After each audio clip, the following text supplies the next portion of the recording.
Okay, so I think it's 6 o'clock. We can start. Our today's guest is Dr. Andrej Jeftić. He's Doctor of Theology. He's the director of the World Council of Churches, Faith and Order Commission. Andrej's area of interest are theology and philosophy, systemic theology, science theology, relationship. And today he's going to talk about the creation ex nihilo. Andrej, it's your turn. Thank you. Thank you so much, Liliana, and thanks for inviting me. It's a pleasure and honor to be with you today and also to be engaged in this very important project. So I'll start off by sharing my presentation, and then I'll follow it as I go along.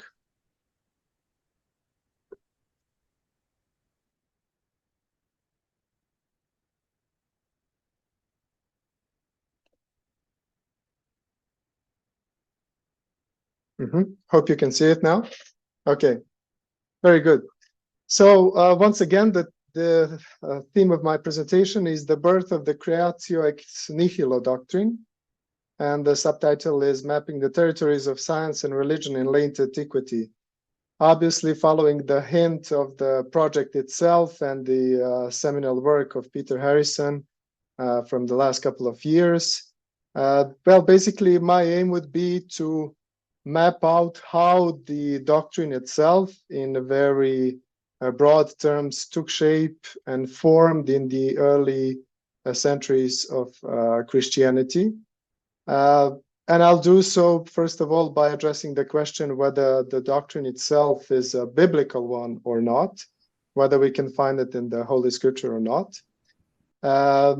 And secondly, whether, or rather when, why, and how did the doctrine itself emerge. So it is often assumed that as such it is present in the Scripture itself, but there has been a lot of scholarship and studies on the issue that proves pretty much that the doctrine itself emerged in the course of, well, we can say 2nd century, but further going until the 4th century, where probably it took its form in the creedal statement of the Nicene Council, and was further developed by one of the champions of the council, Athanasius of Alexandria. And I will also address some of his writings as well. And finally, I will conclude by overviewing what does the doctrine itself entail and what is its specific meaning in the full body of Christian or biblical theology. So first of all, before I engage with the Scripture, let me start off by revisiting what does Creatio ex nihilo mean in the first place. The phrase itself, we read in Anselm of Canterbury, means that while something has indeed been made, there is not something from which it was made. And I think a very good summary of what can be broadly understood as the doctrine itself is provided by Janet Soskitz, who claims that the Creatio ex nihilo affirms that God, from no compulsion or necessity, created the world out of nothing, and she emphasizes really nothing, no pre-existent matter, space, or time. So basically, as we can read here, the emphasis is, while all of these parts of the phrase itself can be debated and contested, what does creation mean, what does ex mean, what does nihilo mean, and so on, in some broad terms, it means that God creates from absolute nothingness, which itself doesn't have any kind of existence, substance, or being, and that he does it by his free will, not out of necessity or compulsion. and not by engaging with the pre-existing categories of space-time, matter, or any other elements or receptacles within which he creates. And this doctrine, as I've already stated, has found its creedal expression in the Nicene Constantinopolitan Creed, which was first adopted at the Council of Nicaea in 325 AD. And then this creed was revised at the Second Ecumenical Council of Constantinople in 381 AD. And although the doctrine itself is not expounded in all of its aspects, it is affirmed, and it is a common understanding that in the first article of the creed, we already have the shared assumption, or rather expression of what the core assumption of the doctrine is, that we have a God, the Father Almighty, who created heaven and earth, and all things visible and invisible, so that there are none things that have existed, exist, or will exist that are not created by God. So, in the first part, as I said, I'll dwell a bit on the question whether Creatio ex nihilo is a biblical doctrine itself or not. So before I go into the scriptural reading of the Genesis, first chapter, primarily, I found this distinction between ancient and modern assumption about creation rather useful when approaching the scriptural text, because obviously we approach the text with different kind of presuppositions about it. We also approach it from our own traditions of reading the text and particular kind of hermeneutical lenses which have been shaped in various forms. So I think it's useful to remind ourselves about what are the core distinctions between the ancient and modern assumptions about creation. And when I say ancient, I refer pretty much to the biblical account of the creation of the world, but also many of the Middle Eastern ancient cosmogonies that I will also refer to in the following minutes as well. So the first distinction relates to the matter of the process itself.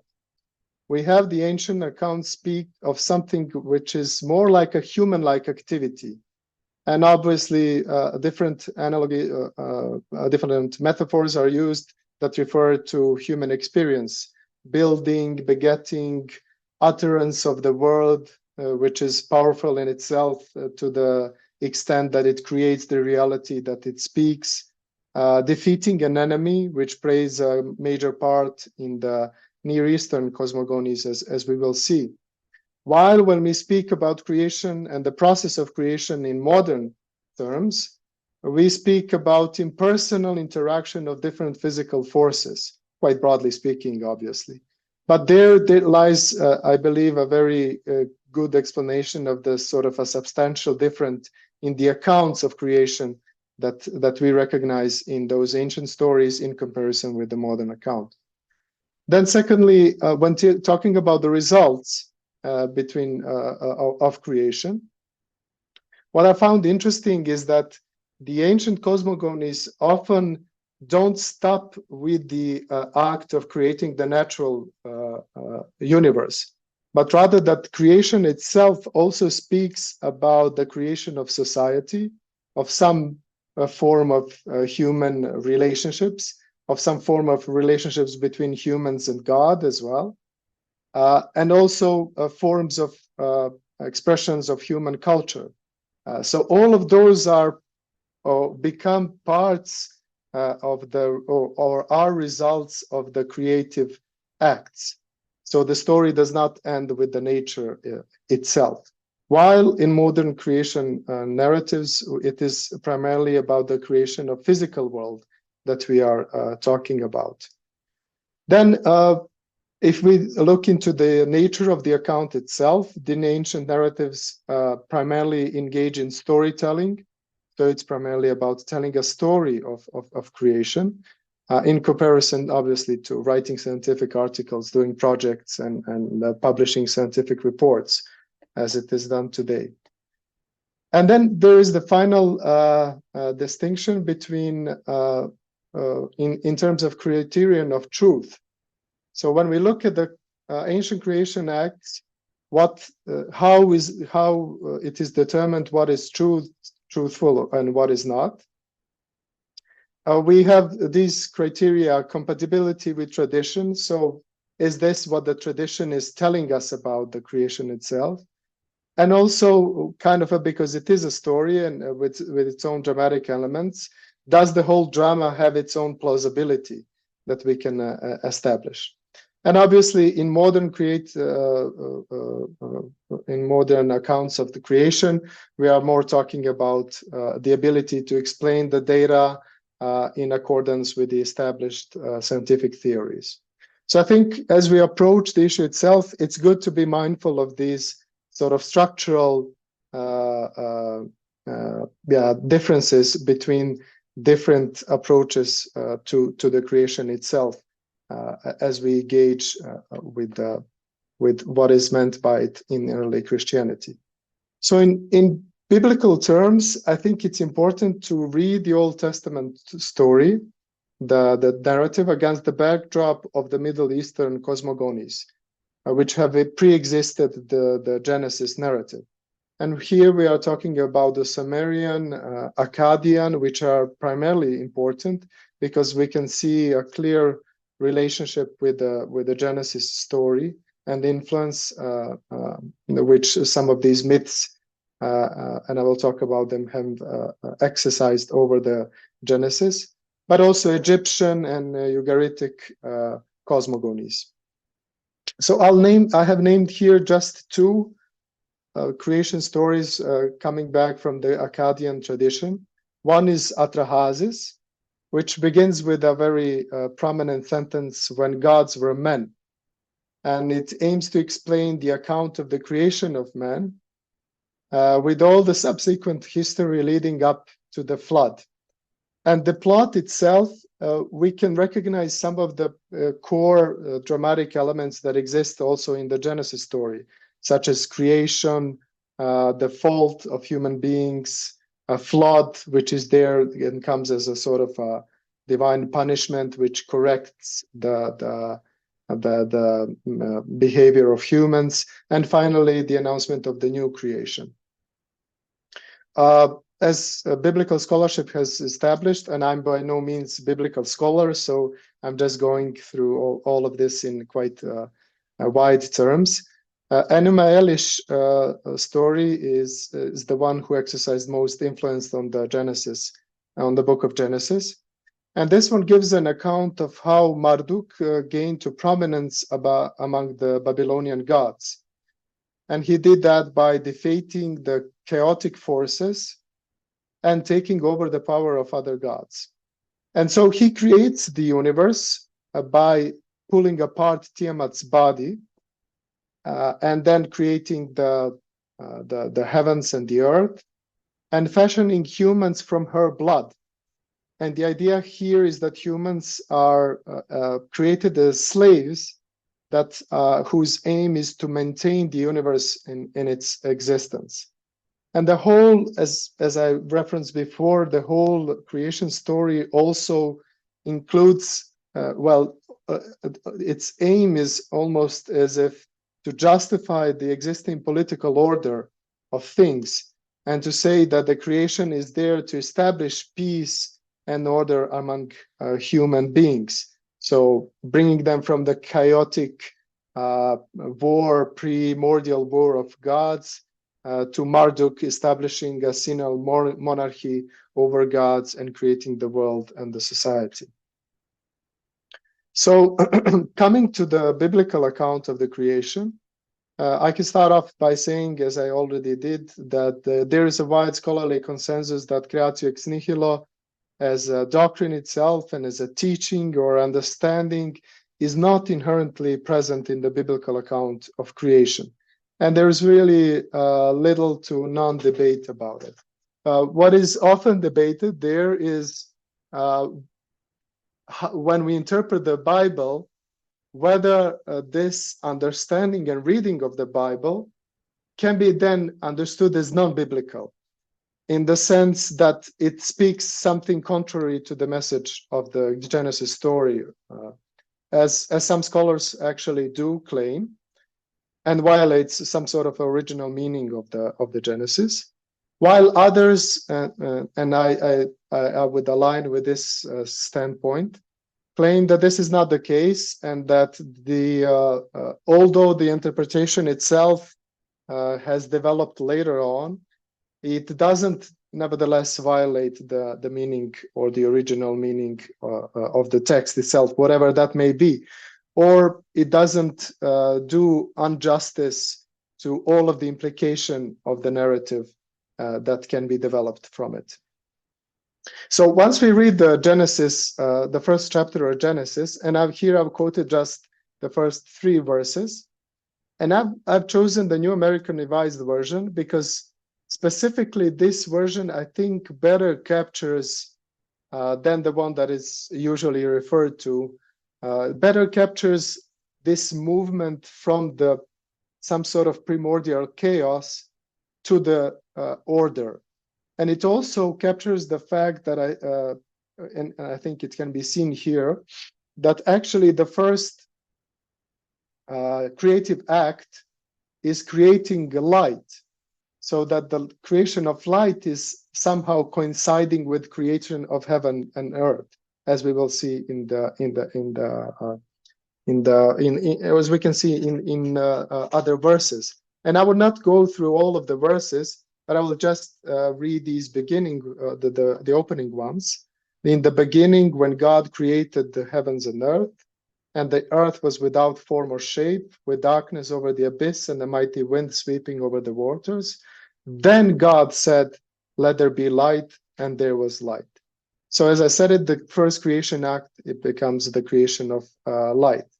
And I found this reconstruction of the story quite good, that is quoted here, where step by step, the chaos, all of it that is dark, the motionless, the dead, the unseen, becomes transformed by the creative act into a cosmos, so into a structured, ordered, and a structured universe, which shines with light and teems with life and is ruled by God's servants who are created in his own image, that is, the human beings. So, as I said, the first act of creation is the shining of the divine light. And more than speaking about the creation out of nothing, scholars argue biblical scholars argue that it's most suitable to speak about the acts of separation. So that the God actually separates between light and darkness, between waters above and from waters below, between dry land from waters below, and so on, and also day from night. And it is precisely through these acts of separation that life emerges, and it emerges also on the waters below, that is in the oceans, in the seas, and so on. But it also emerges on the land. And also in relation to the creation of life, what we can see is that the creative acts can be seen as both acts of separation. So on the one hand, God separates all of the above, but also the acts of population. But here we see that the earth itself already gives way to life. So it is in one sense that the created order already by itself gives way for the new life to emerge. And then we see God reappearing in the creating of life by creating human beings, as we all know well. And when read in the historical context, we can see that the story speaks about, or speaks to the Israelites, the Jewish people who are enslaved at that time. And it speaks the moral of God being capable and able of recreating life and recreating and giving order to the chaos of life that they are, existential chaos in a way, that they are experiencing in their captivity. And also giving them promise about the new creation, about a land that will be inherited by the chosen people. So in that regard, there is pretty much a common understanding that the Genesis itself, although it can be interpreted, and there are good reasons to justify the interpretation that arose later on in the early Christian centuries of this story that allows for an understanding of creation out of nothing. Nevertheless, in itself, this is not what the Genesis story conveys as its core message. And especially when we read it against the backdrop of the Middle Eastern, different kind of cosmogonies, then we realized that this was pretty much not the purpose of the story itself. And it is quite understandable that the aim was not to establish nothingness as a concept from which God creates. There is also one important verse in the book of Maccabees, 7th chapter, which is often referred as giving the first indication of the creation out of nothing. In the this is a book which is not part of the Hebrew Bible, but it is a part of the Christian Bible. Well, at least the Orthodox Christian Bible. Not all Christians deem it as a canonical book. But nevertheless, this book exhibits what are some of the traits of the Hellenistic Judaism of the time, and some say that it points to the understanding of creation out of nothing. And there we see a mother who speaks to her own child and invites the child to look at the heaven and the earth and see everything that is in them, and recognize that God did not make them out of things that existed. Now, some scholars argue that this actually implies that the writer of the book or a mother itself was aware of these primarily Greek philosophical traditions, which speak about the eternal existing matter and so on. Others contest that point and claim that this can be interpreted in both ways, as giving way for the creation out of nothing, and as giving way for the interpretation of creating out of pre-existing matter. But nevertheless, it's not so important. I just wanted to quote it as because it's often the verse is often quoted in this context, and pretty much it can be interpreted in two ways.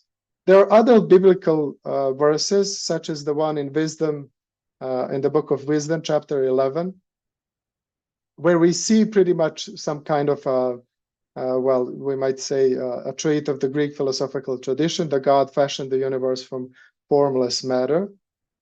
On the other hand, in the New Testament times, in Romans, we can see Paul writing that about God who gives life to the dead and calls into being what does not exist. So as he's speaking about what does not exist, some see in this that it is implied that already some initial form of the doctrine itself is present. And finally, in the Hebrews, that he created what is visible, and it came into being through the invisible.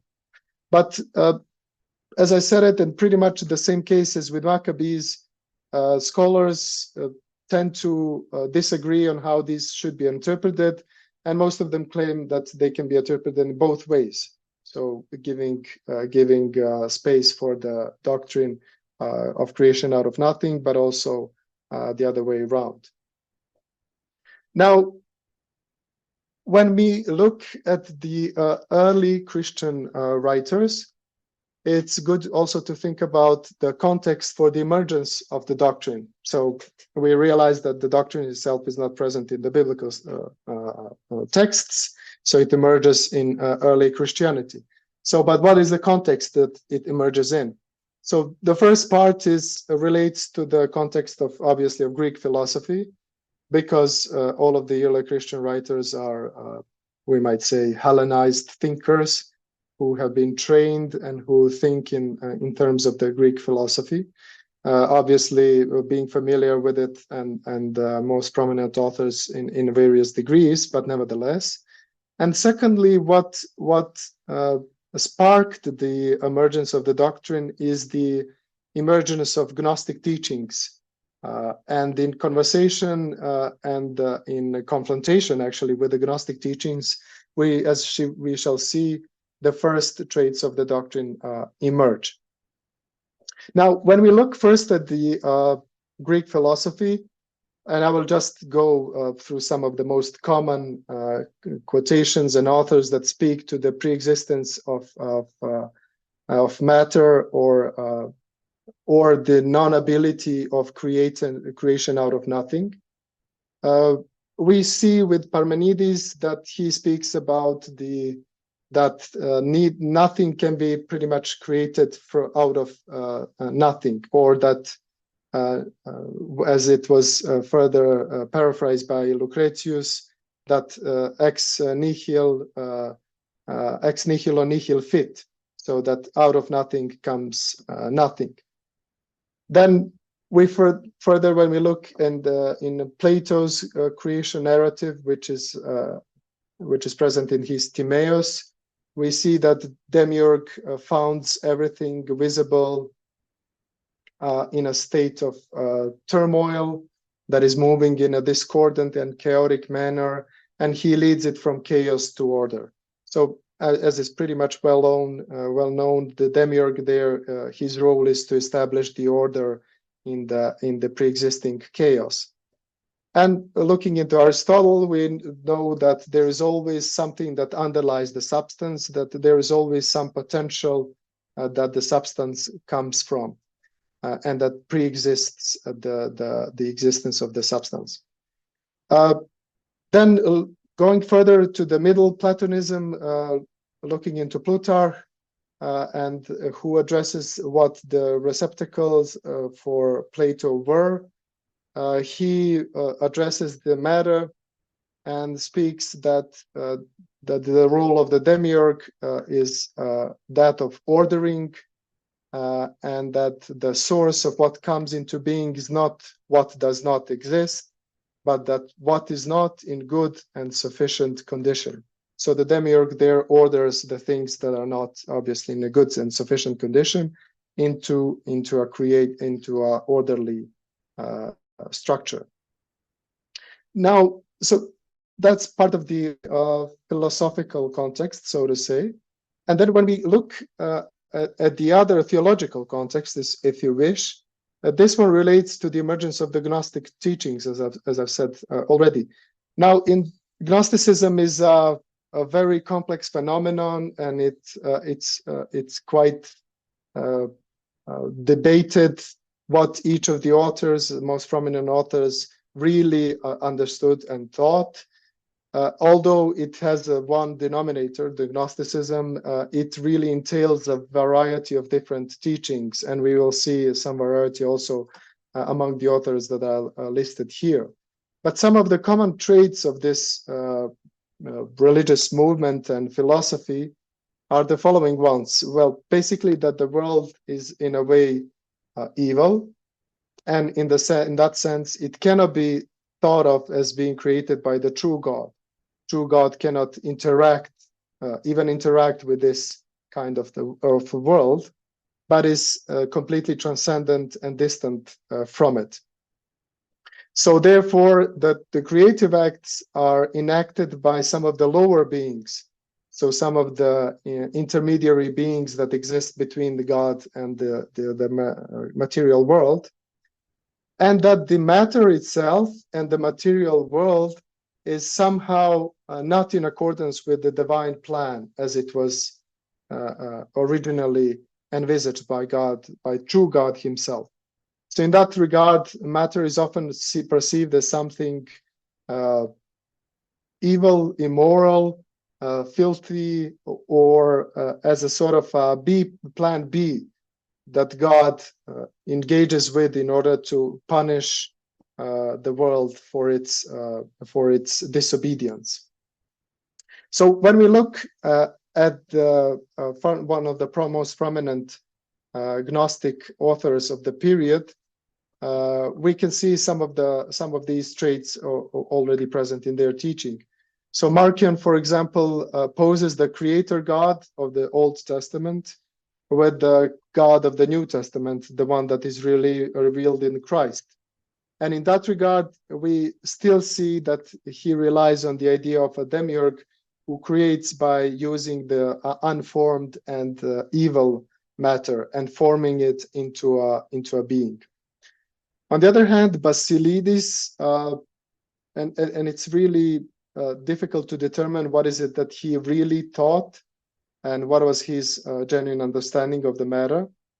But one interpretation is laid out here, in accordance with which, for him, nothing or nothing is a sort of a highest God. And this highest God, nothing itself, creates the cosmic seed that contains all things in itself potentially. And now all reality, all universe that is created, comes into being through this single God. And in that regard, creation results from this pure nothing.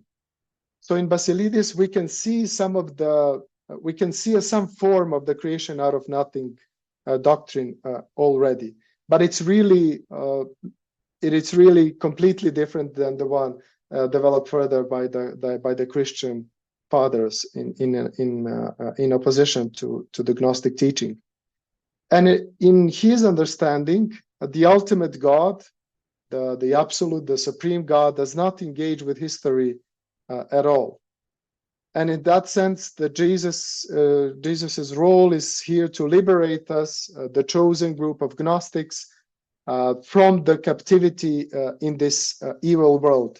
And he does so by delivering the liberating message of the gospel, or the true gnosis, which is delivered to the chosen ones.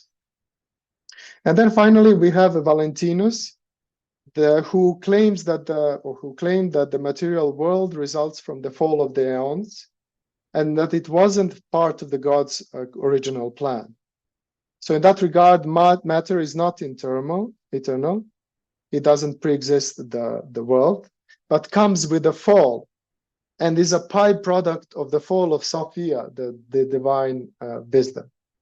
So we can see, as I said it, many of the common traits of Gnosticism in many of those, but also quite differing and almost contrary positions between these authors. And it is precisely with the teachings of Gnosticism and these authors that the early Christian apologists, those who wanted to defend the Christian teaching in the face of the Greco-Roman world in various forms and means, it is precisely, as I said, in debate with the Gnosticism that developments in relation to the doctrine of the creation took place among these early Christian apologists. So we read with Aristides that God created even the basic elements of the world out of nothing through his command.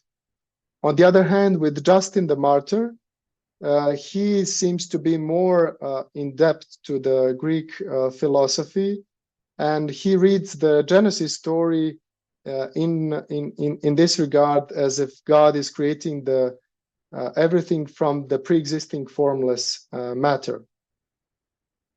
And on the other hand, we have Athenagoras, who affirms that God created through his logos and spirit, and also juxtaposes uncreated God and created matter. And this will become one of the core, let's say, dividing lines between God and the creation itself. Namely, obviously, that the God is as such created, and everything that is not God has to be created and has to have a beginning.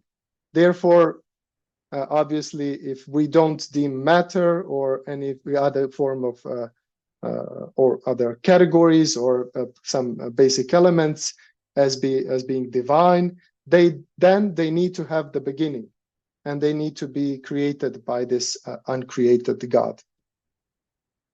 Now, first, undisputable affirmation of the Christian doctrine of creation out of nothing, we find with Tatian the Syrian.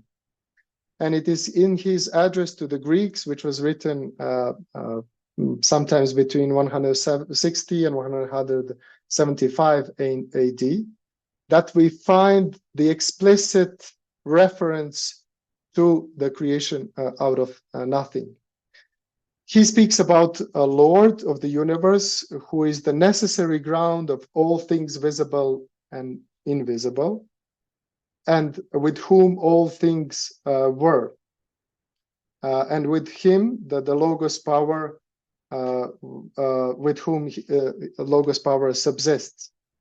And he explicitly references the issue of the matter, or the issue of the pre-existence of the matter, and speaks that matter is not like God, without beginning, nor as having no beginning is of equal power with God. But it is brought into existence by the framer of all things alone. So he, as I said, it explicates that the matter itself has a beginning, and that as such it cannot be equal or as powerful or as of equal power with God. Further, we find the development of the doctrine with the Theophilus of Antioch. So he affirms the creation out of nothing. He also connects it to the Genesis story, and argues explicitly against Plato and his account of the Demiurge's act in Timaeus.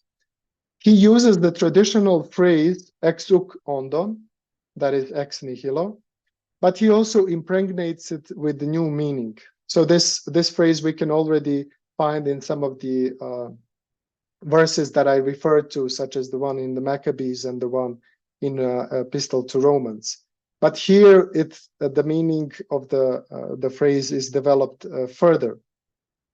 So he engages with Plato and says that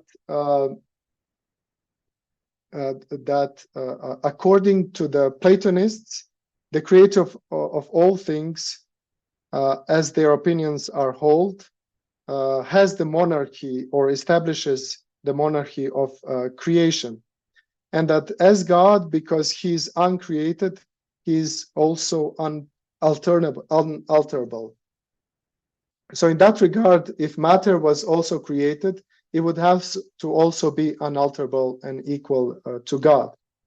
So basically what he claims is that because God is ever existing and eternal and is uncreated, that he also that he cannot be equal with matter, or rather that matter has to be alterable if he is to create anything from it, and that it cannot be equal to God, and therefore that it has to be created itself by this uncreated God.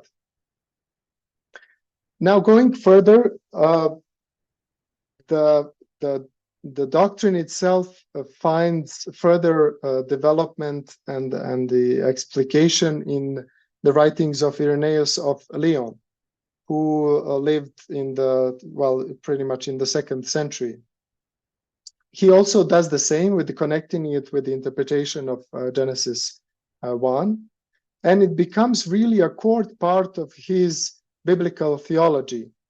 And he was also one of the writers who engaged extensively in opposing and debating the Gnostic teachings.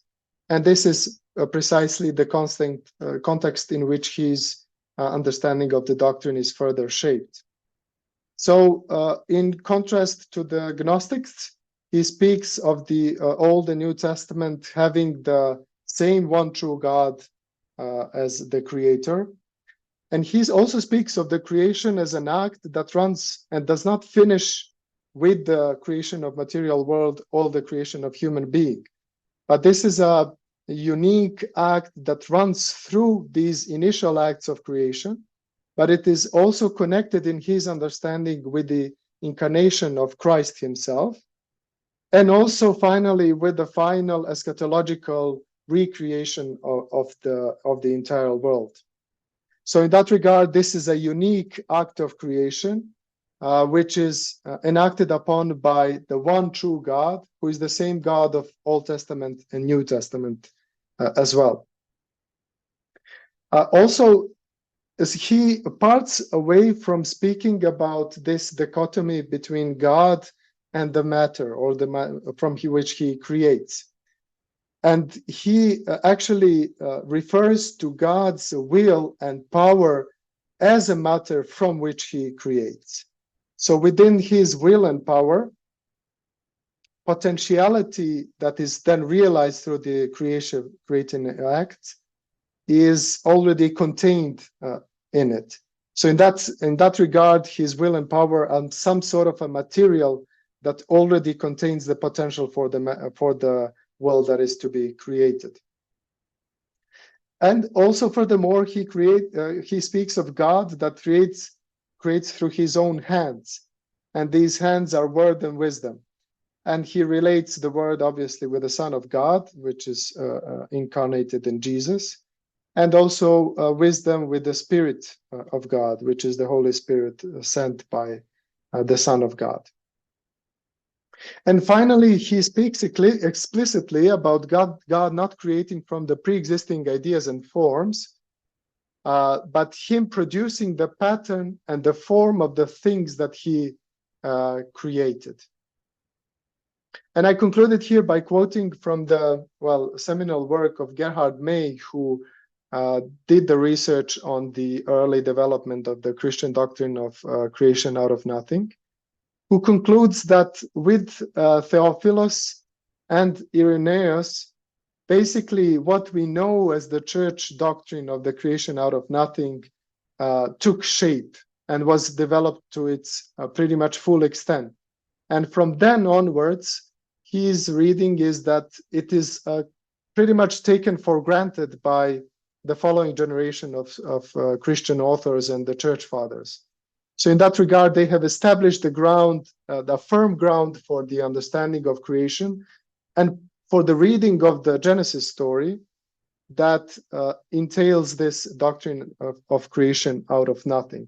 And that will be developed further by other Christian authors. And out of many others that followed in the following centuries, I will just refer to Athanasius of Alexandria, because I think he brings and connects the doctrine with other important or other parts of the body of a corpus of Christian doctrine of belief. And this is why I also included him in the presentation. So he speaks about the nature of created things that has come into being from nothing and is fleeting and mortal when considered on its own terms. And I think this is a very important aspect that Athanasius brings into story.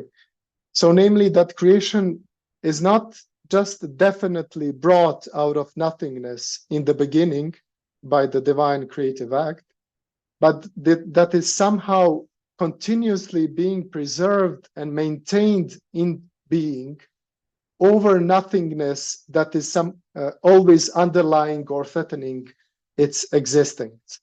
So in that regard,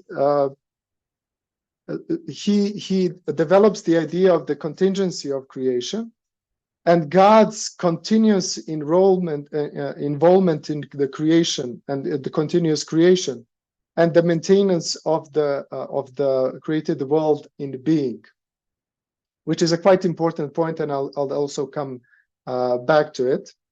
But he also connects it with the incarnation story. So after saying that after God made everything good, as he did initially, and he was running the world in a way and ruling over the world through his own word, who is himself God. But also through this word, the world is enabled to participate in the divine life and thereby gain life and meaning. And as we will see, he also connects it to the incarnational salvation story, that Christ saves the world, which is now, because death has entered the world through sin, through disobedience, because human beings have parted ways with a communion with God. And therefore that the God himself interferes in this in the creation by sending his own son in order to redeem the creation, re-establish the union with God, and thereby redeem the creation from the threat of nothingness that always hinders the existence of universe.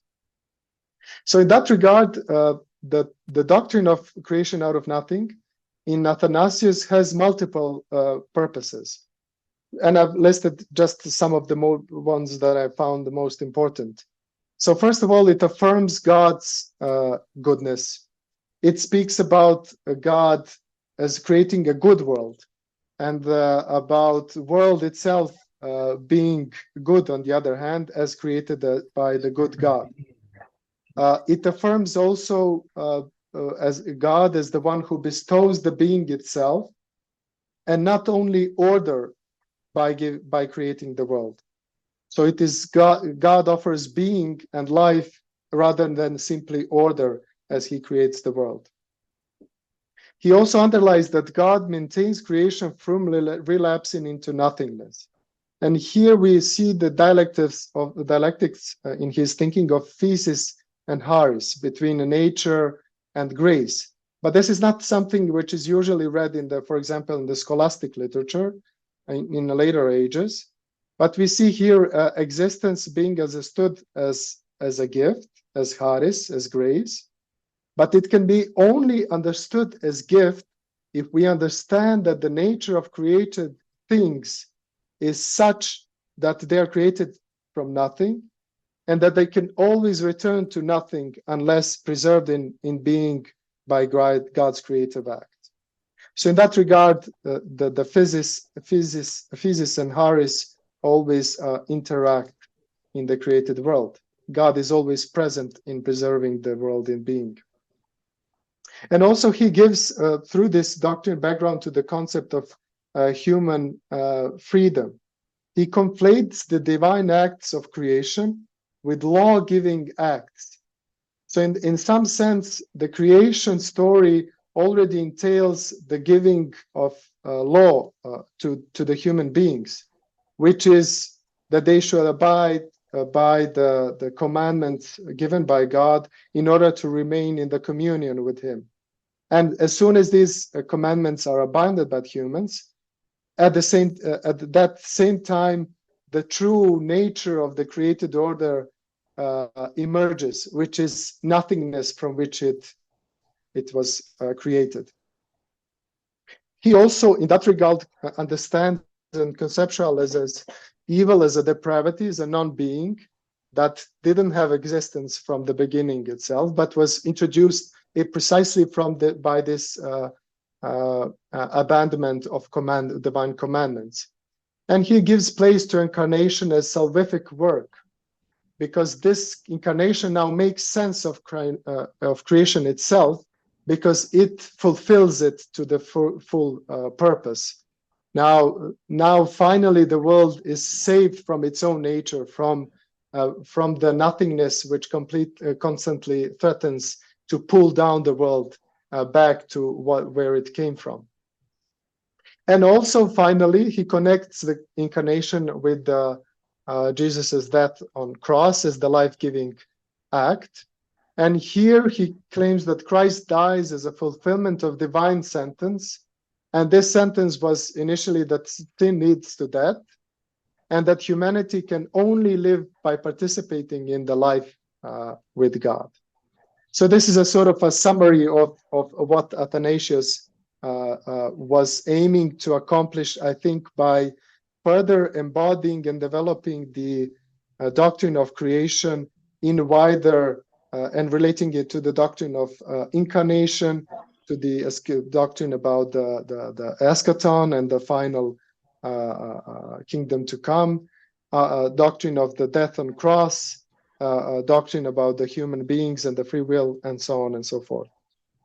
So finally, I will conclude just by referring and trying to somehow recapitalize what is the purpose and what is the meaning of the doctrine of creation out of nothing as it developed in the early centuries of Christianity.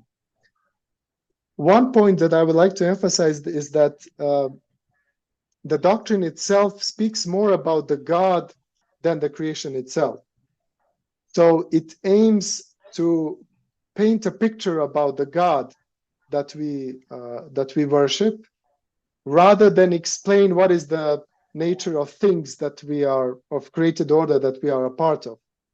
So it aims to establish his monarchy, his rule and sovereignty over the created universe, his omnipotency, his eternity and uncreatedness, his goodness as a good and loving God, and also finally the love for creation. So just to underline again, the aim of the doctrine is more to tell a story about the God rather than to tell a story about the creation itself. But also, obviously, it speaks about the goodness of creation, being created by a good God. And as we read in the Genesis itself, all that is created, and here the matter is included in the material world, all of it is good. So there is nothing that exists and has being and has life that is not good. And in that regard, as we have seen, the evil is perceived as a kind of a depravity and the non-being or a non-existence. It further affirms the creation's contingency and dependence on God. As I said it, and this is especially the case with Athanasius, the world exists only insofar as it relates as it is in communion with God, who brought it out of nothingness. It furthermore speaks about the human relationship with God. It speaks about the life that can be received through divine acts, and through the communion that needs to be freely accepted by human beings. So in that regard, the creation story is also a story of relationship between humans and God, who is a giver of life and being. Also, it speaks about the incarnation and cross and the death of Jesus on the cross as one not separated salvific act through which gift of life is, well, again bestowed upon humans on one hand, or on the other hand, finally bestowed upon humans, where creation is finally fulfilled to its end. And in that regard, about the eschaton, where the divine plan that is now being further developed from the creation to incarnation to the death of cross and resurrection will be completely fulfilled and realized in its eternity, in its entirety and in eternity. And finally, what I also think is quite important is that this doctrine also provides some sort of a foundation for Christian ethics, because it speaks about human existence as participation in the life-giving act, in the divine act of creation that obliges us then to share the gifts that we constantly receive. Because of all of the being that we receive and all of the life that we receive is a gift. Therefore, we are obliged to share all of the other gifts that we have received and everything that comes with life. That includes also, obviously, the richness and anything that we may be able to offer to those that are in need. So in that regard, it brings the human life into this story of God's creation and maintenance of the universe, of him communicating constantly the gift of being to those who are in communion, and offers an invitation to the humans to share in this community and to further share the gifts that they have received by God. And this is where I will stop with my presentation. Thank you. Thank you very much, Andrej. I don't know where to put the little clapping hands, the little sign. So I would like to open the questions period. So any questions out there? Just real. Anybody?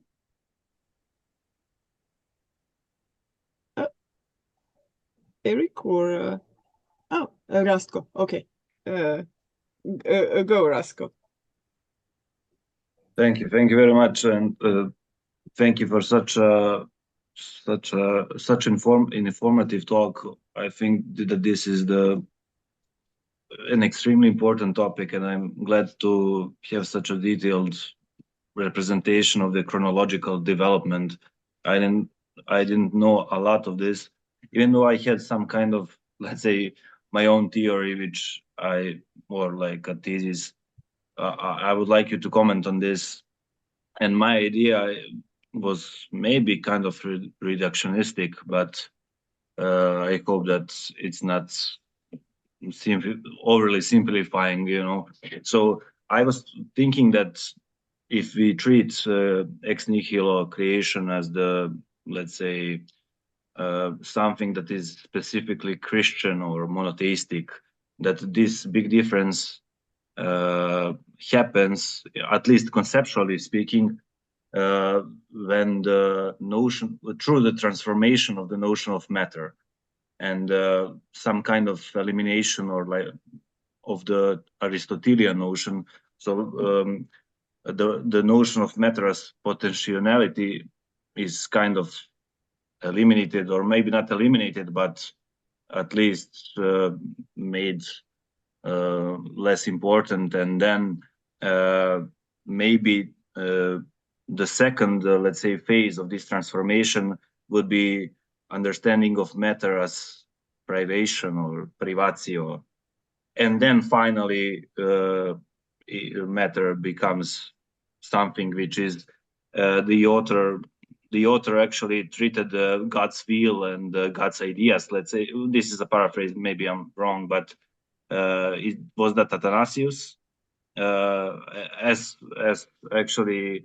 So he actually maybe reduced matter to God's will and God's ideas. I'm not sure if it's okay to say this. I think you're referring to Irenaeus, probably, but yeah. So would this formulation of the transformation of the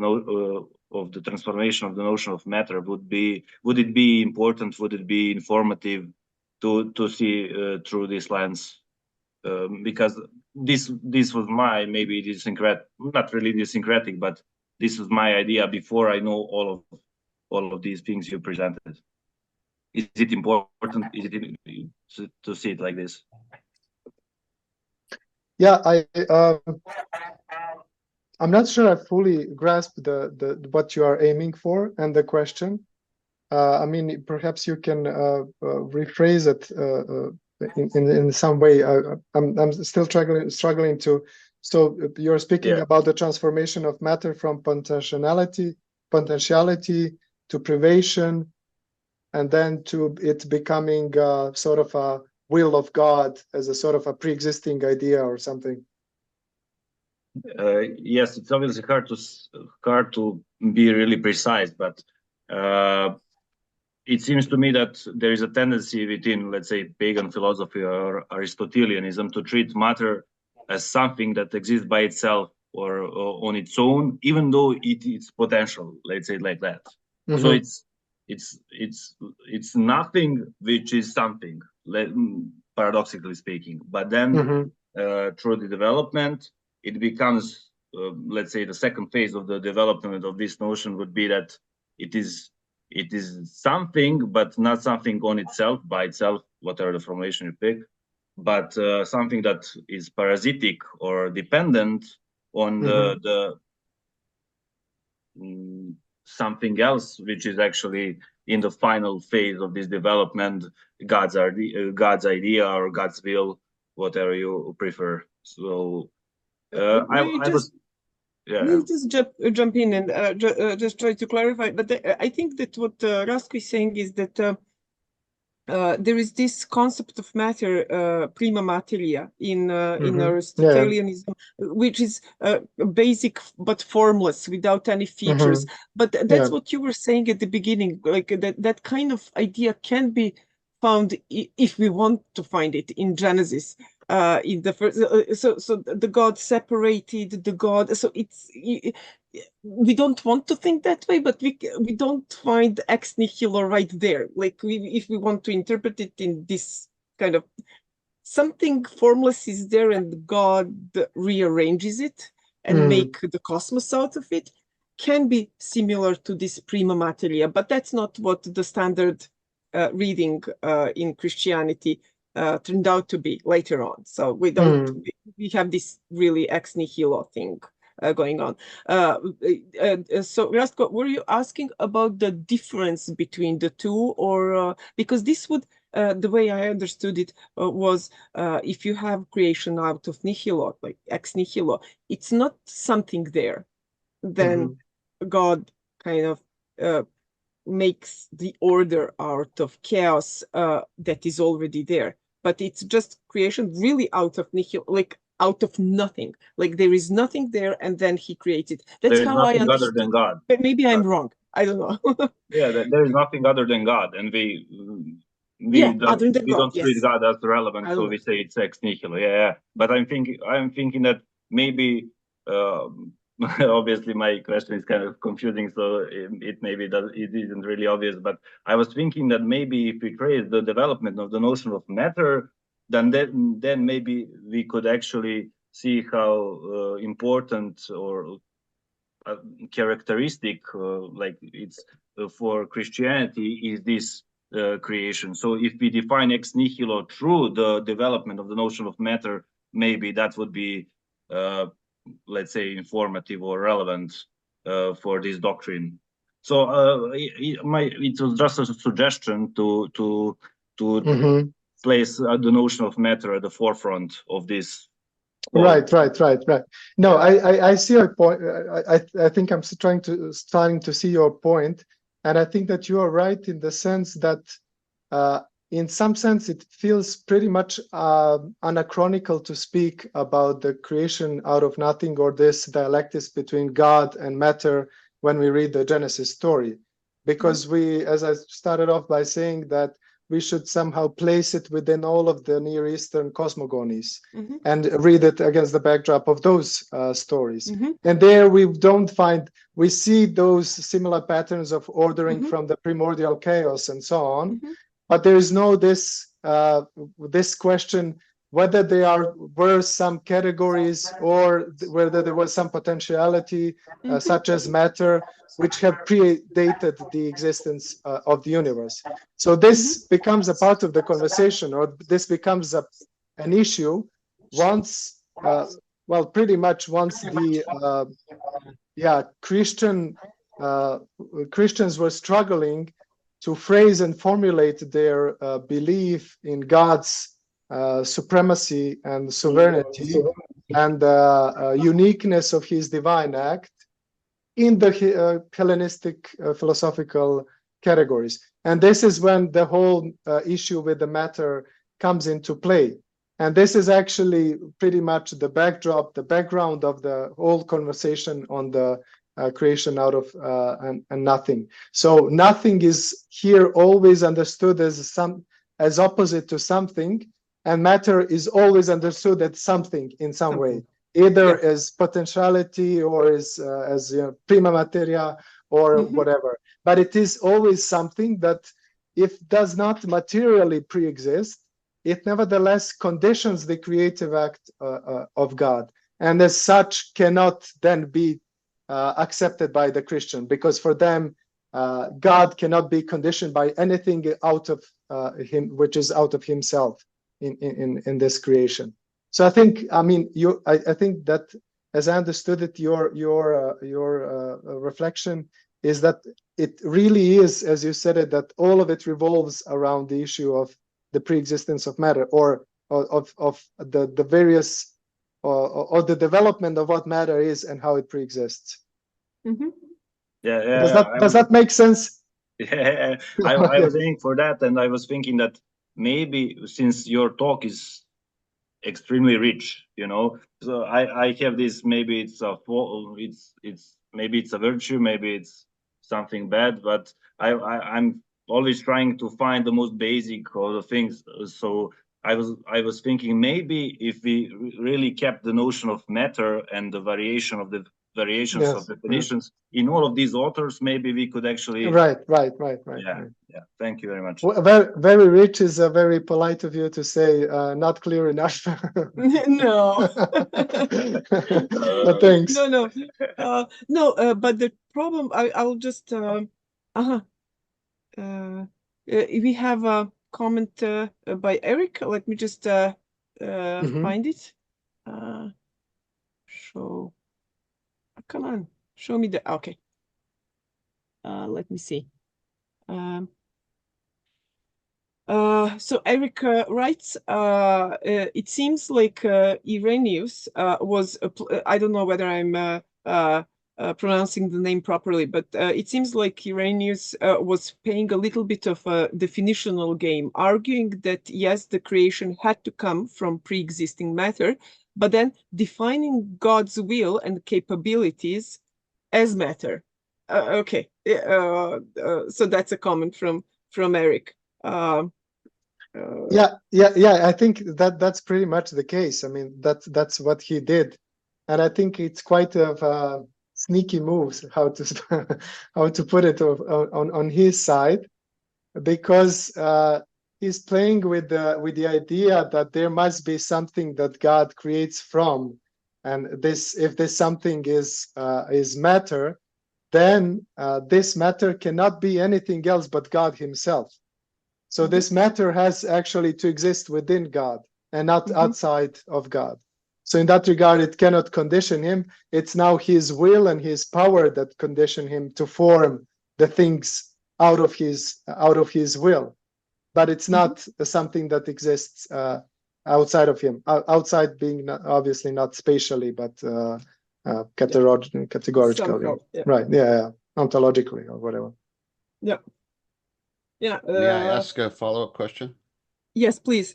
First of all, thank you, Andrej. Wonderful talk, really enlightening. I'm joining you from California, by the way, so it's nice to be here. Okay. So it's noon at your end, at 10 around a.m., noon, yes. 1.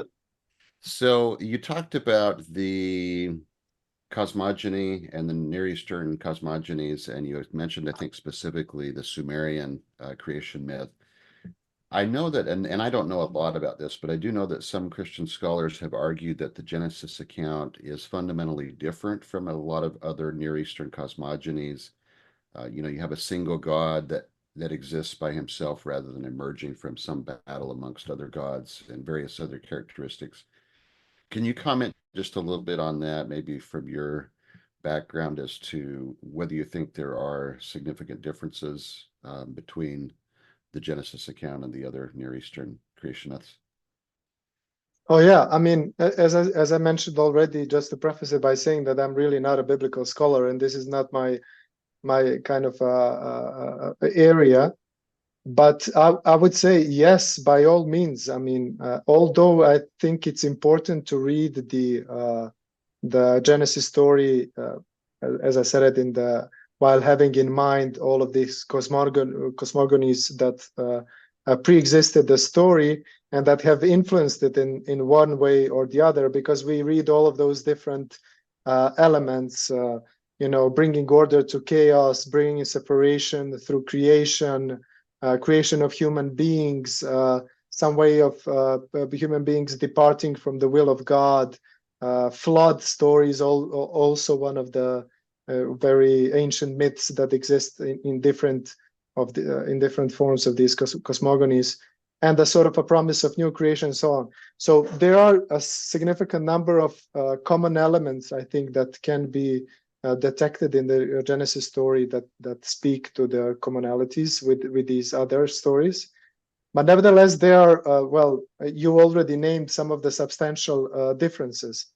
First of all, that there is no pre-existing God, or that there is no plethora of gods who are in some sort of a combat, and that out of this conflict there comes one victorious God who is now creating the world out of those who were defeated, as we have it in Enuma Elish, as I mentioned it already, but also in many other ways. So there is a really clear sense of the monarchy and sovereignty of God the one God that exists above all other gods who are not mentioned in any way in the Genesis, as we know, and I mean in the first chapter of Genesis.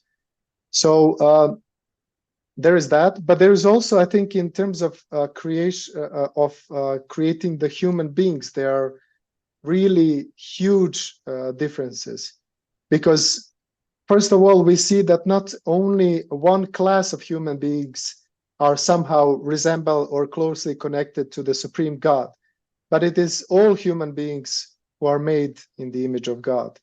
Mm-hmm. And it is in that regard that all human beings are, well, pretty much, not to quote Jefferson, but all human beings are born equal or are created equal.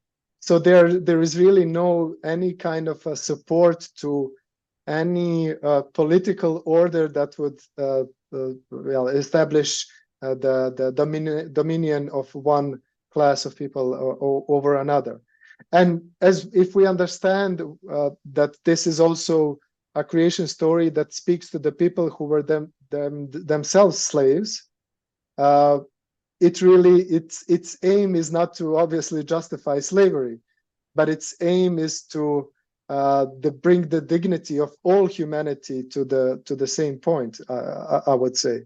So, I mean, just to briefly repeat, I think although there are obviously commonalities and there were many influences between these different creation stories that shaped in the Middle East back centuries ago, there are obviously many differences, one of them being the sovereignty and uniqueness of God the Creator for the Genesis story. The other one, I think, most prominently being how the human nature and the dignity of humanity is perceived in this story, but obviously among many others.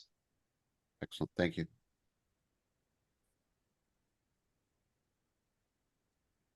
Okay. Any other questions?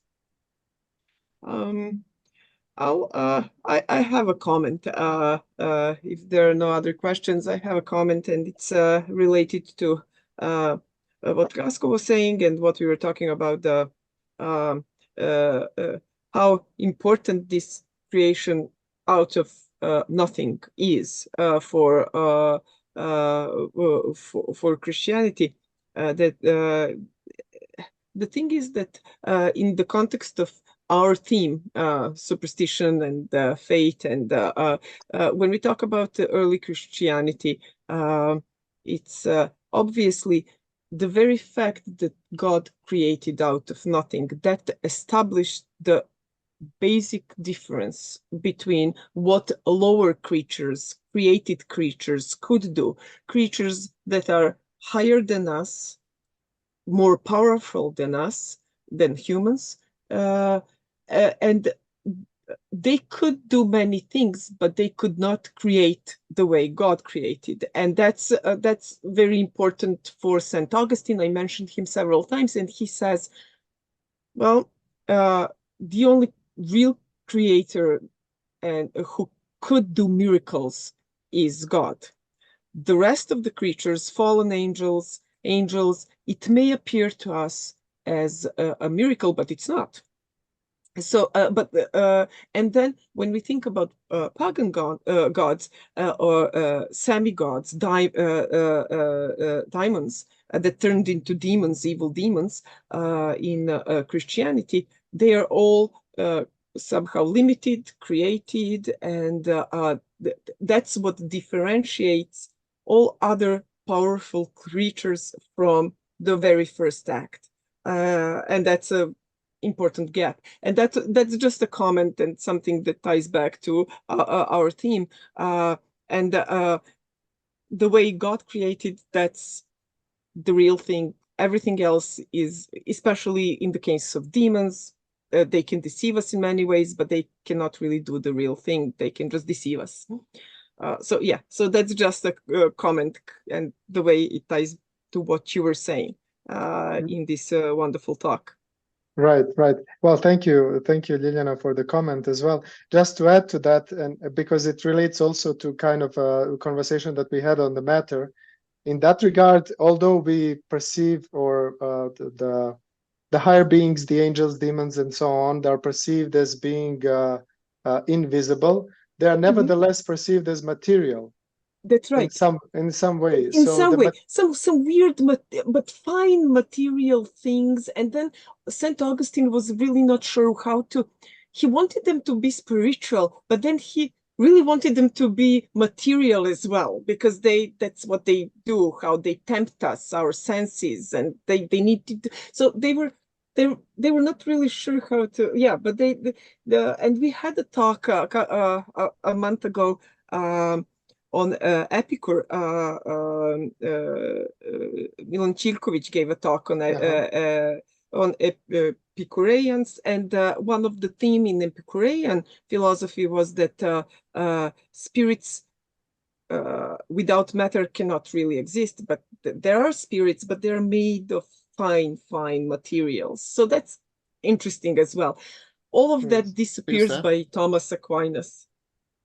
And in Thomas Aquinas, these are spiritual beings.